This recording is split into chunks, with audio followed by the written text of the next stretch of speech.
Hello everyone, it's Charmaine. I have figured something out.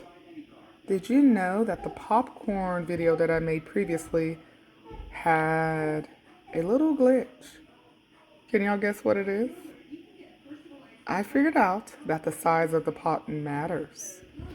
So I've kind of tried out different seasonings, and I think this is kind of like my go-to seasoning for popcorn. Simply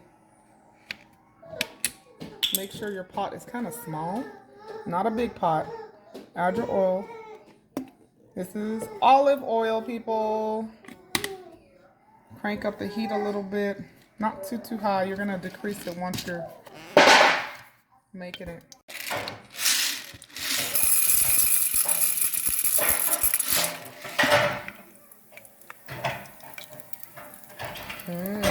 Pepper.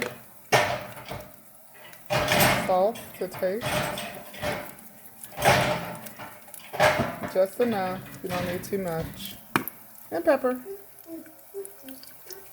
And you will see what happens.